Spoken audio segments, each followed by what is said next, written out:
yo los tengo que, por quien no me conoce, soy Javier Brun, he hablado ya demasiado estos días, pero tampoco he dicho mi nombre. Soy Javier Brun, trabajo en Huesca y luego también colaboro a nivel internacional con algunas otras agencias o sobre todo fundaciones que se dedican a la cooperación cultural. Estoy en la Cátedra UNESCO de la Universidad de Girona haciendo la tesis doctoral sobre los centros culturales españoles en el exterior, dirigida por Alfons Martinell, que no sé si conocéis. Y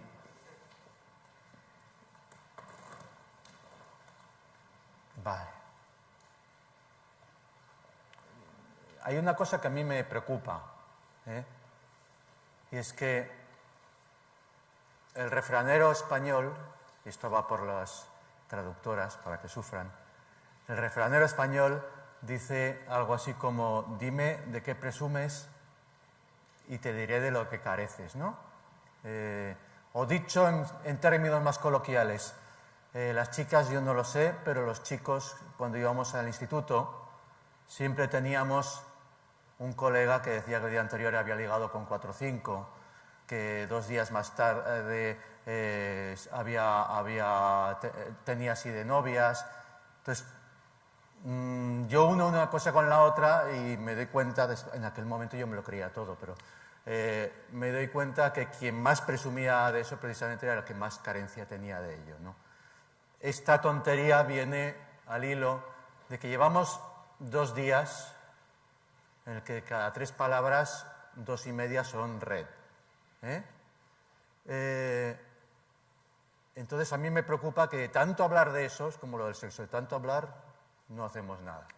Me preocupa de tanto hablar de redes, nos olvidemos realmente de ponerlas en práctica, ¿no?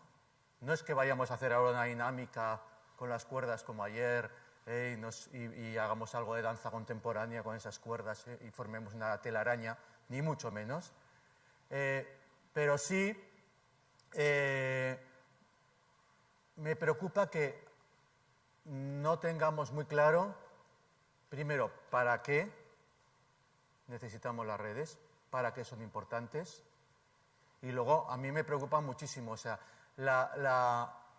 otro refrán dice que cuando el necio señala a la luna, cuando el loco señala a la luna, el necio, ¿lo sabéis?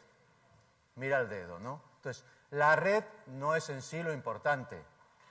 Lo importante es lo que nos permite hacer la red. La red es una herramienta muy útil. Pero, parodiando también a la revista El Jueves, aquí van a sufrir también las traductoras, parodiando también a la revista El Jueves, la revista satírica, este taller se llama Cooperación Cultural, una visión desde el ámbito local, pero El Jueves decía: tenemos una portada, no solo una, teníamos otras más. Pues aquí tendríamos otro título distinto que explicaría igual mejor esta sesión, que sería ¿redes para qué? Networks, what for? Algo así. Y es lo que quiero intentar que discutamos. Os insisto que, aparte, podéis increparme, gritarme, preguntarme, discrepar, interrumpirme en cualquier momento. No den comida a los animales, pero por lo demás podéis interrumpirme en cualquier momento y decir: oye, esto que estás diciendo, y llegará o no llegará al micro, pero a mí me da igual. Si me queréis interrumpir, no hay ningún problema. Habíamos ya planteado para el taller esta temática. También tengo que decir, lo primero, ¿de qué hablamos cuando hablamos de cooperación cultural? Es decir, estamos hablando de redes todo el rato. Yo voy a hablar muy poquito de redes en la sesión de hoy. Van a estar implícitas, pero voy a hablar de la luna, no del dedo. Voy a hablar de cooperación cultural, que es lo que realmente nos interesa. La red nos permite hacerla. Hablaré un poquitín de los fundamentos, vamos a intentar responder a una pregunta que para mí es importante. Si todo el mundo se rasga las vestiduras ahora, porque en Cataluña han montado una Consellería de Asuntos Exteriores, ¿cómo puede ser que una entidad local o un proyecto local quiera trabajar a lo internacional? ¿Es una contradicción? ¿Tiene sentido? Porque parece que eso es una competencia, ya que estamos en esos términos a veces, que solo le corresponde al Estado central, ¿no? Más allá de competencias, vamos a ver si eso tiene sentido o no. Vamos a ver las razones para plantearnos una cooperación desde pequeñas entidades. Lógicamente, implícitamente saldrá la importancia de trabajar en red y vamos a ver, de alguna manera, ejemplos que nos muestran que las redes culturales son como las carreteras que permiten viajar por Europa, ¿eh? Son como la infraestructura que permite que esa cooperación, que la hace mucho más fácil. Antes de haber carretera la gente viajaba igual, pero bueno, las redes permiten que la gente coopere de manera más eficaz. Metodología. Aquí hay un cambio de última hora. Estamos en permanente evolución, innovación constante, eso que se dice para quedar bien. Lo cierto es que hemos estado hablando y comparando las dinámicas que vais a hacer después de este taller y entonces hemos visto que igual repetíamos el esquema y que a lo mejor era más interesante, quizá incluso para recuperar tiempo, acortar un poco esta sesión y hacerla de esta manera como estamos haciendo ahora, que van a ser todo ejemplos prácticos, y dejamos la parte de discusión para el siguiente taller, puesto que es consustancial y va a ser una cosa a continuación de la otra. Con lo cual, esa última parte que veis abajo lo vamos a dejar para más tarde. Bueno, la primera vez que yo oí hablar de cooperación cultural, yo llevaba años trabajando ya en cultura en una administración local. Y lo primero que pensé, cuando me hablaban de cooperación cultural, pensé que me iba a ir a una zona en conflicto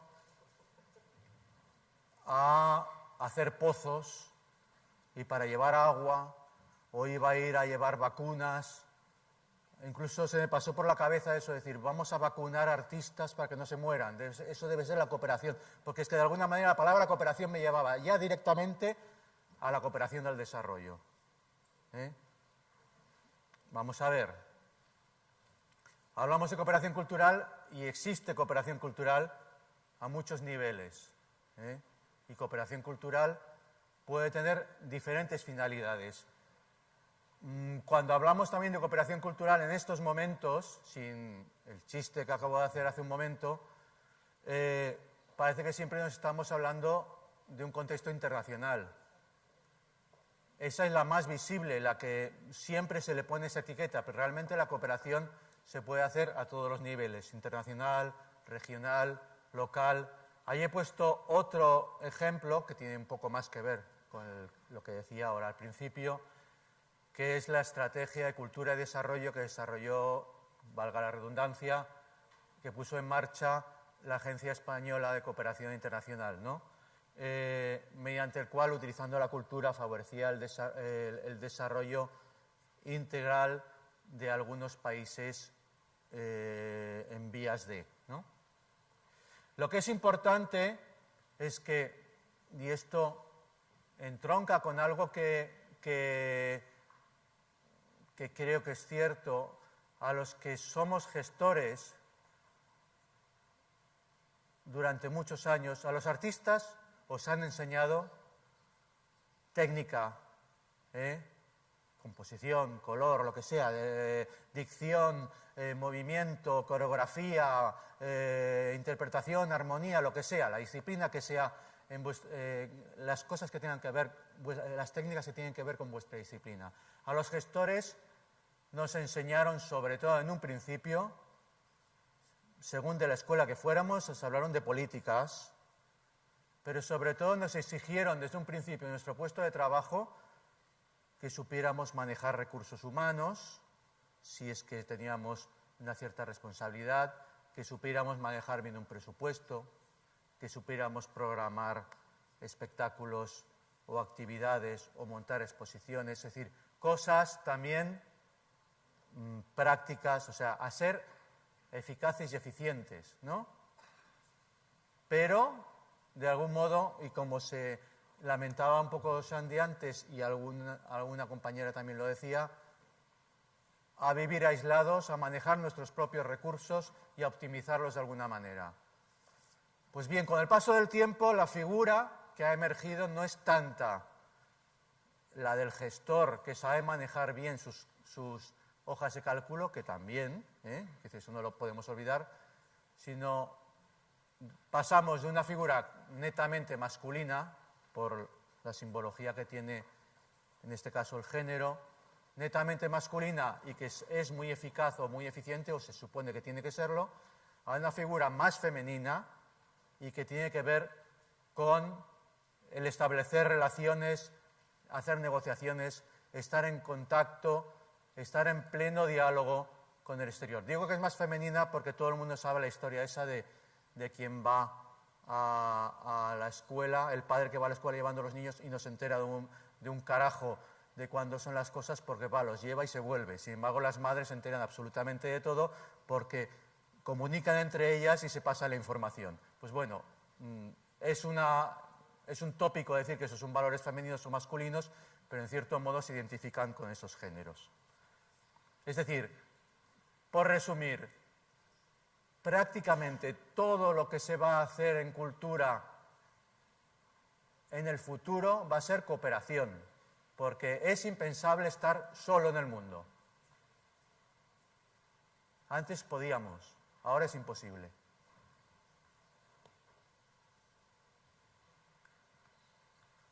Bueno, el tema de la cooperación a nivel teórico, no voy a insistir mucho en esto, ha sido un tema que ha ido a más, es un tema recurrente. La primera vez que se empieza a hablar de cooperación es en la Declaración de UNESCO, la cooperación cultural es en la Declaración de UNESCO del 66, y hay diferentes manifestaciones y resoluciones e informes que han ido incidiendo en ello. En todos ellos, y cada vez más, vinculan la cooperación cultural con dos elementos, con los derechos culturales. En la Declaración de UNESCO, la primera de todas, hablaba de derechos humanos, porque el tema de derechos culturales no se había empezado a desarrollar, y con diversidad cultural. Son dos conceptos que nunca tenemos que olvidar: derechos culturales y diversidad cultural. Si queremos trabajar en cooperación, siempre vamos a tener que estar pensando en esas cosas. Y en algunas de las declaraciones, en la de 2003, UNESCO insiste en un tema, porque al principio de todo, cuando él hablaba de cooperación cultural en el año 66, hablaba de Estado a Estado y nunca pensaba en unidades menores. Y por eso vuelvo a lo que decía al principio. Tiene sentido que una entidad pequeña tenga una política internacional, entre comillas, política, ¿no? UNESCO dice que el mercado por sí mismo no puede garantizar la preservación de la diversidad cultural y es necesario políticas públicas en colaboración con el sector privado y la sociedad civil. Es decir, aquí ya está hablando que todo el mundo tiene un papel que jugar, como ya sabemos en la práctica nosotros. La cultura no puede ser tampoco ni privada ni puede ser patrimonio del Estado. Hay que trabajar en todos los niveles y de una forma cuanto más descentralizada mejor. Aquí quería comentar algunos aspectos que creo que son importantes a la hora de hablar de cooperación. Insisto, hablamos de cooperación porque tanto hablar de redes se supone que las querremos para algo. Entonces, derivado un poco de la tradición de la cooperación al desarrollo, alguno podría pensar que cuando trabaja en cooperación, sobre todo en comparación con países en vías de desarrollo, en cooperación cultural, nosotros atendemos a los tontitos, ¿no? Por suerte ayer se empezó a hablar de una cosa que es una gran realidad. América Latina tiene muchísimas cosas que enseñarnos a nosotros y yo tengo el culo pelado de ir a dar clases a América Latina. A veces digo, no sé para qué me llamáis, porque yo cada vez que voy a América Latina me llevo más cosas aprendidas de las que dejo allí. En cultura no hay una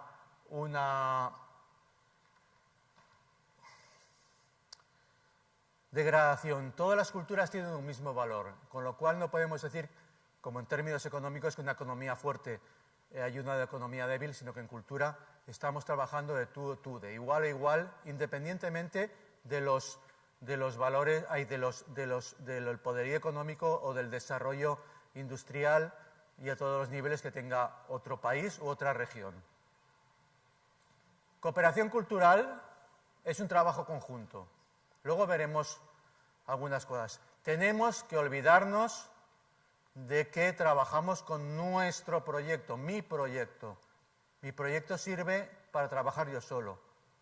Cuando trabajo en cooperación, cada socio que coopera no tiene su proyecto en ese trabajo. Lógicamente tienes tu proyecto global en tu sitio. Pero cuando estás trabajando con otro, el proyecto es compartido, es el mismo proyecto y será una parte de todo lo que tú hagas. Marca España, Cooperación cultural igual exportación de mis productos. Estamos empeñados en trabajar, que cooperación es mostrarle a todo el mundo lo maravillosos que somos. No es un pecado español, El British Council hace lo mismo, el Institut Français hace lo mismo, el Goethe Institut hace lo mismo. Es decir, eso no es cooperación, eso es escaparate y venta, comercio exterior. No es cooperación, por más que esos recursos puedan venir bien en los países en los que se presentan, ¿no? Es decir, si estás trabajando en danza y Corea del Sur te paga unos bailarines, bienvenidos sean, ¿no? Pero quiero decir que no estamos hablando de eso, estamos hablando de trabajar conjuntamente en cosas.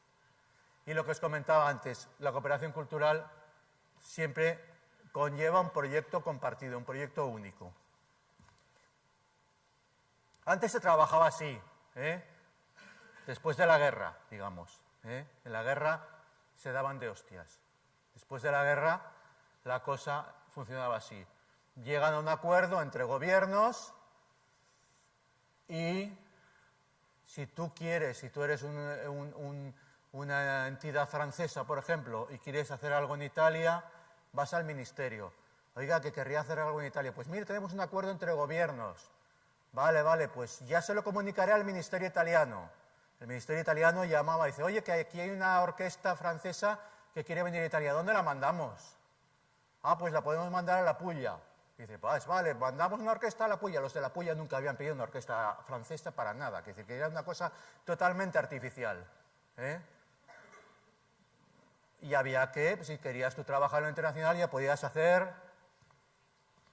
horas en los pasillos del ministerio, o estar esperando hasta que tuvieran a bien el funcionario de turno recoger tu solicitud y tramitarla, y ya veremos qué lo pasaba con eso. Las cosas han cambiado radicalmente.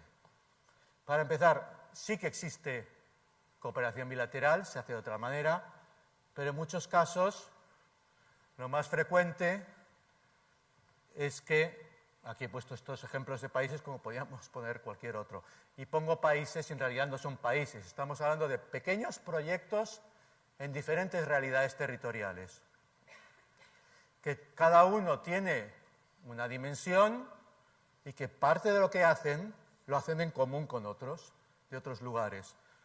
Y que cada cual, por su parte, pues si hay un dinero de la Comisión Europea, tiene una parte financiada, y si tiene que buscar la otra parte del dinero de sus propios fondos, de las taquillas, de ingresos privados, de ayudas públicas o lo que sea. Pero, insisto, lo que nos interesará es esto. Este proyecto común, lógicamente, tiene que tener coherencia con cada uno de los intereses que tengamos. Por eso hablamos, por eso nos reunimos, por eso es interesante estar en una red, porque la gente se conoce y sabe qué es lo que necesita cada uno. Ahora quiero rendir homenaje a mi gurú, que siempre que puedo lo hago, Eduard Delgado, que murió hace 12 años. Le gustaba jugar mucho con las palabras y así como los ecologistas lanzaron ese eslogan, ese lema de si quieres pensar globalmente tienes que actuar localmente, es decir, tengo que tirar la basura plástica del contenedor de plástico, pequeños gestos para mejorar la globalidad del planeta. A Eduard le gustaba decir las cosas en plan provocativo y al revés, ¿no? Si quieres trabajar para tu comunidad, piensa en global, es decir, parece un poco raro, un poco paradójico, y por eso os lo quiero comentar, por eso que decíamos, ¿vamos a trabajar en internacional o en nacional si somos una estructura tan pequeña? ¿Tiene sentido? Pues voy a enseñar qué es lo que nos está pasando. Un ejemplo, América Latina. Y no es que sea un ejemplo directamente cultural, pero nos ilustra un poquitín las cosas que pasan. Esto es un mapa de las redes de superbanda ancha a las cuales están conectadas las ciudades de América Latina. Si os dais cuenta, todas tienen una conexión con el primer mundo, con países anglosajones o antiguas metrópolis, y sin embargo no tienen una conexión entre ellos. Sao Paulo con Buenos Aires no tiene conexión. Sao Paulo está conectado con New York, con Montreal, con Miami, etcétera, etcétera, etcétera, ¿no? Es decir, ¿por qué hago referencia a esto con respecto a lo anterior? Porque si nosotros no damos un paso al frente en construir un mundo globalizado de otra manera, nos van a globalizar. No vamos a globalizar el mundo, sino que nos van a globalizar como les dé la gana a otros.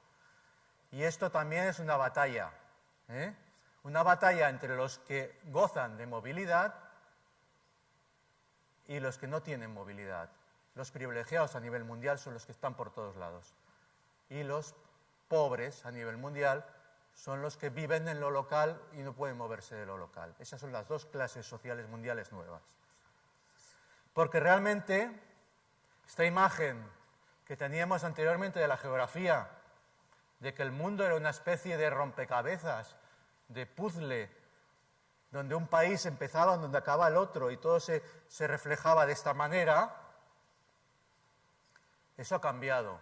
Es decir, yo no sé a quién le recordará. ¿Os suena esto de la escuela? Yo de pequeñito no sé cuántos mapas hice con el lápiz alrededor, y este aún para mí tiene una virtud, que por lo menos Portugal está pegado, por lo menos es una cierta realidad geográfica que es la península ibérica, pero durante muchos años yo trabajé con plantillas de estas en la escuela que no tenían ni Portugal, o sea que era como que ibas haciendo así y estabas trazando el mar y dejando un trozo de tierra al lado, ¿no? Es decir, el mundo ya no es lo que era, es una frase hecha. Hay quien habla de la muerte de la distancia, que no se pueden poner puertas al campo. Y mucha gente identifica la nueva geografía con este tipo de mapas. Estas representaciones, y fijaos que estas representaciones del año 96, han pasado 20 años, casi nada, y nosotros estamos viéndola aquí por primera vez. Esto representa mucho mejor la geografía de lo que pasa en el mundo, donde es más importante la conexión que la proximidad física. Lógicamente, también hay que verse las caras. sobre todo los que trabajamos en términos y en cuestiones humanas, sociales, artísticas, culturales, etcétera, etcétera. Pero los flujos de información, los contactos, definen mucho mejor cómo funciona el mundo que la representación gráfica del mismo. Otro mapa sería este de Estados Unidos, que viene a ser un poco lo mismo, ¿no?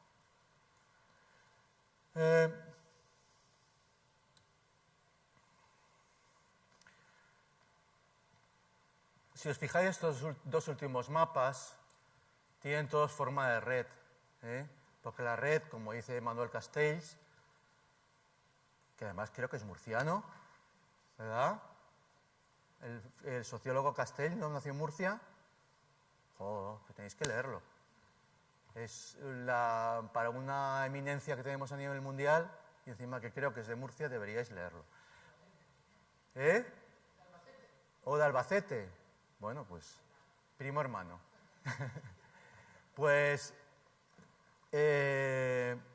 Castells identifica la red como la estructura que mejor funciona en el tipo de sociedad postindustrial e informacional que vivimos hoy en día. ¿Y por qué son importantes las redes? Porque las redes nos permiten una relación internacional o diplomacia de carácter horizontal, que es algo que ya se dijo ayer, la horizontalidad de las redes, y como os comentaba antes, que de alguna manera constituyen una posibilidad, digo una posibilidad, no la certeza, de ahí que tampoco son del bálsamo de Firabrás, traductoras. El bálsamo de Firabrás es la solución del Quijote, ¿no? Salía la solución que se daba para todos los males, una especie de crecepelo, poción milagrosa, ¿no? Las redes tampoco son la solución a todos los problemas del mundo, es decir, porque el enemigo siempre está ahí, no sabemos dónde, pero acechando.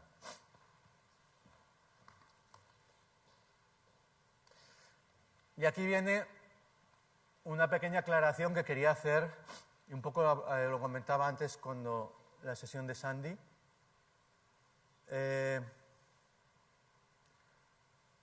Redes. Estamos hablando de redes constantemente y parece que todas las redes son iguales. Incluso en cultura se pueden clasificar de muchas maneras, pero en cultura hay dos tipos muy claros. Las redes que simplemente sirven para distribuir, de la misma manera que la electricidad hay una red que la distribuye, la cultura también se puede centralizar y ser mucho más eficiente utilizando una red de centros culturales en la cual el área de cultura municipal es la que decide lo que hay en cada lugar. Seguramente a las de centros cívicos esto les sonará. O hay una serie de bibliotecas, una en cada distrito, y sin embargo hay un centro coordinador de bibliotecas que es el que toma las decisiones de las compras de cada biblioteca, hace la catalogación. Se es mucho más eficaz, pero eso que se parece un poco a la red española de teatros y auditorios que estaba representada también ayer aquí y que existe también a nivel de diferentes comunidades autónomas, la red aragonesa de espacios escénicos, la xarxa valenciana de no sé qué, no sé cuánto, teatros de la Generalitat Valenciana, etcétera, etcétera, etcétera, etcétera. Esos son mecanismos que intentan optimizar, reducir costes, intentan, no siempre lo consiguen. Pero no es lo mismo, es decir, normalmente tú estás sujeto a una cierta disciplina y te llegan las cosas y no estás voluntariamente ahí, ni tienes una capacidad de relación de igual a igual con el resto y sobre todo con la jerarquía, ¿no? Por contra, lo que estamos hablando aquí, lo que la INCC representa, el tipo de redes que estamos planteando en la discusión, son las redes que se dedican a la cooperación. Las redes que se dedican a la cooperación son redes, insisto, que se explican por la horizontalidad. porque la gente comparte responsabilidades y comparte decisiones. Entonces, podríamos representar las redes de muchas maneras. Hay muchos gráficos que las representan, ¿no?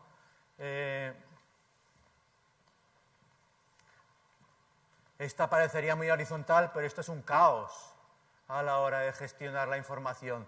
Si este señor se quiere enterar de lo que esta señora sabe, pues imaginaos los vericuetos tan extraños que hay que llegar. Esto representaría un poco también lo que es el mundo Internet. Y esta, por ejemplo, de aquí, pues podría representar en cierto modo una INCC con una serie de federaciones de redes nacionales, por decirlo de alguna manera, ¿no? O lo que pasaría con el Informal European Theatre Meeting, la red de las artes escénicas, que también salió ayer un poco en la mesa redonda, que es tan enorme que para gestionarla pues hacen grupos satélite, ¿no? Hacen encuentros satélites sobre temas y se van montando grupos de trabajo, que es una forma de pequeñas organizaciones dentro del gran magma, ¿no?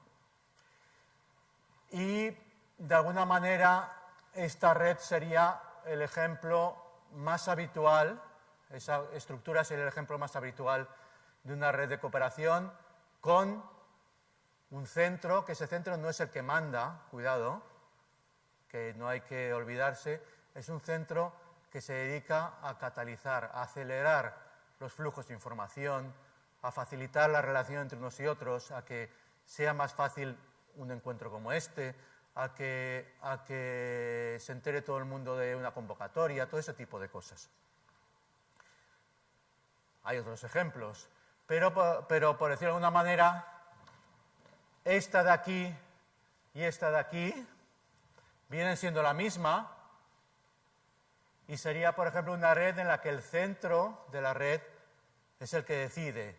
Yo soy el Servicio Cultural del Ayuntamiento de Madrid, por decir un ejemplo, no tiene por qué ser así, y voy a distribuir los espectáculos que he comprado para niños en todos los centros culturales que dependen de mí.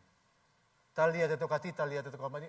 ¿Es eficiente? Pues posiblemente sí, porque como compro 40 funciones para niños, me sale más barato que comprar una. Pero no hay un flujo de abajo a arriba, ni hay una modificación. Es una estructura jerárquica y, en cierto modo, no democrática. Una última aclaración sobre algo que se dijo ayer. Creo que se dijo por parte de la red española, no es que le tenga manía a la red española, perdón, pero me quedé con un par de afirmaciones que digo, yo creo que es bueno aclararlo. Se hablaba, no, es que todos los que estamos aquí tenemos que ser públicos porque si no hay posibles negocios. Es cierto, las redes no son santas, La gente no es santa por estar en una red. Y de la misma manera eficaz que funcionan las redes en materia de cultura, esa misma manera se utilizan las redes para actos de terrorismo. Al-Qaeda está organizada en red, las tríadas chinas están organizadas en red, etcétera, etcétera, etcétera. Quiere decir que no por ser una red ya tenemos una coronita aquí. Las redes sirven para hacer chapucerías y para hacer también negocios a veces inconfesables. Hay que tener en cuenta esa cuestión ética siempre. Nunca hay que bajar la guardia ante la ética. Pero lo que es muy interesante, justamente, es un poco lo contrario que comentaba él respecto a la uniformidad, es que yo me he podido sentar,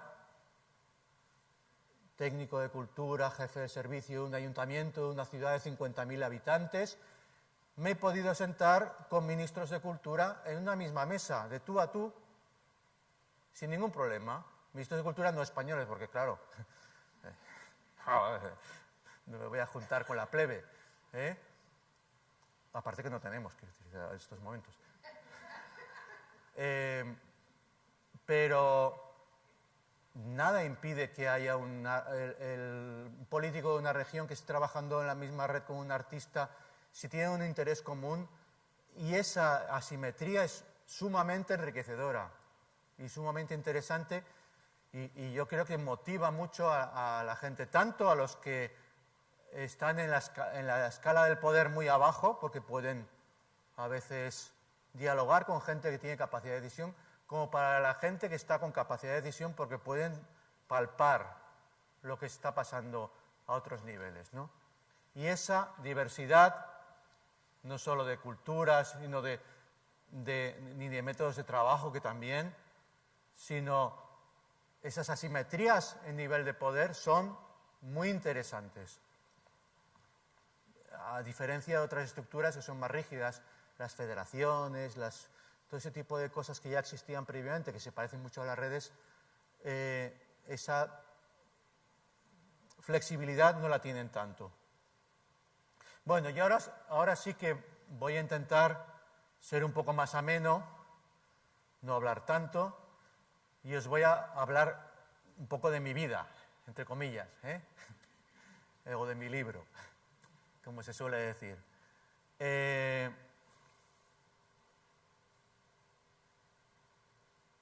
Y ahora voy a imitar a Ivo Peters y voy a decir, ¿cuánta gente de la que está aquí ha estado alguna vez en Huesca? ¡Hostia! ¡Qué sorpresa! La sensación que yo tengo es que, como dicen los del País Vasco, Huesca es tan pequeña que no se ve en el mapa, ¿no? Yo trabajo en Huesca, es una ciudad de 50.000 habitantes, es una zona rural, y somos irrelevantes. Estamos lejos de los centros de poder. La gente no nos toma en serio. A mí no me toma en serio. Como podéis ver, tienen razón. Pero,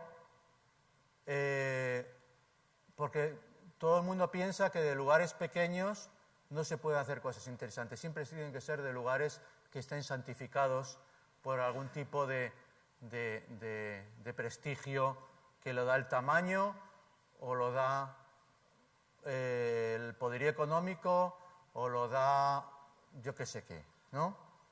La cuestión es que un día coincidí en una reunión con el coordinador de una red y, insisto, ahora no quiero hacer propaganda de esa red, lo que quiero es que veáis lo útil que ha sido para mí, no vengo aquí a venderos otra red distinta. De una red que se llama Pépinière Européenne pour Jeunes Artistes, que se dedica a favorecer la movilidad de artistas jóvenes en el contexto europeo. Y yo no tenía ninguna intención de pertenecer a esa red, y me dijo, mira, vamos a hacer un encuentro en París dentro de un mes y yo creo que sería interesante que vinieras. Bueno, si me invitaban a París, pues ¿por qué voy a decir que no? Pues interesante. Ahora estoy harto ya de ir a París. Pero de ese momento era interesante. Me fui para allí y empecé a ver unas experiencias que habían hecho artistas jovencísimos, trabajando en contextos sociales complicados, cosas que ahora no me sorprenderían tanto, pero en aquel momento se me pusieron los ojos como platos y yo pensé, yo quiero esto que pase en mi ciudad.